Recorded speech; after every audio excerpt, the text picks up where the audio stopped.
truth is you're not doing something to someone when you're selling. You're doing something for them, okay?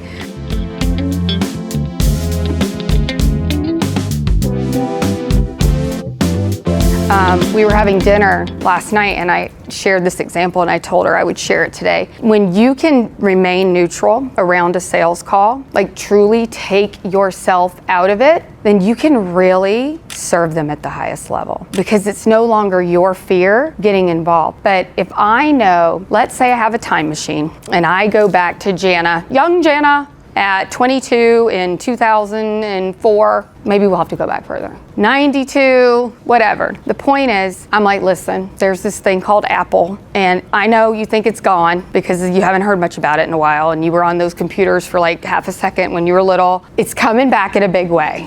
Like, hear me when I say this. So I'm coming at an energy of like, I love you, I'm trying to help you. This is nothing to me, but I'm telling you, go do the thing, right? And it's not about me. And so staying in that energy, you can take a sales call so much further because really what you're doing is you're helping people walk through their fear and their resistance around change, around money, around what will my partner say, around all of these things, and helping them make the decision they already desire to make. And that's the difference. You should never be selling anybody anything that they haven't already said they wanted and gave you permission to sell them. And that's the kicker. And why it feels so ick is because people are like, hey, how are you? Want to buy my thing? Hey, how are you? And that is where that icky used car salesman, and what is it called? The solicitors? What is it? And I mean, we don't like that. And so there's a whole other way to do it. Lean out your energy. Buy or don't buy, it's okay for me. I'm good either way. Have we ever been on when we start to feel that they've stepped into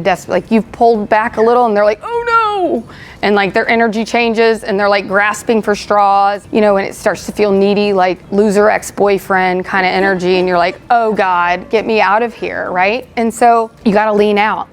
And then not being attached. There's so many different ways we can do this, and we've worked through some of it on our calls, but essentially some will, some won't. So what? Someone's waiting next. And so while you are trying to serve them into making that decision that they know and you know is best for them, you can't want it more than they do. And that's okay. And so it's really important when you're walking people through the sales call that you're checking in and making sure they do. How's it sound? Awesome. Okay, let's keep going. And if you don't know that and you're not doing little trial closes like that along the way, you really don't know how far you can take it and where you really do stand and how much you can coach them through their fear. So this is, wave at me if you know what kinesiology is. All right, I'll go through it really quick. So it's called muscle testing. And so essentially it's a really great way to find out and ascertain the truth of something because it goes directly into the subconscious and it works with that part. So basically bypasses your conscious mind.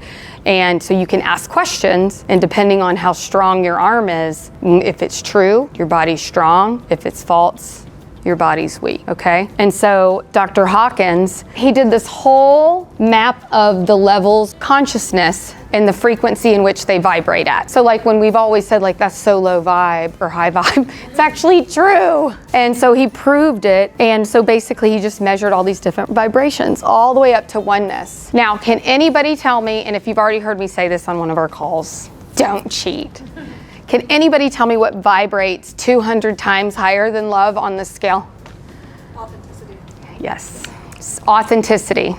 So, again, coming back around full circle to that is your highest expression of your vibe. I personally think it is the entire reason we're here, is to be who we came here to be. And so one of the biggest reasons that you probably have a problem with the whole you got to say it like this sales model is immediately it's going against your own purpose and your own soul. Like, let's get real. And so it's like you just shot yourself in the foot from the start. And so really embracing who you are and trusting and surrendering is so powerful, ladies.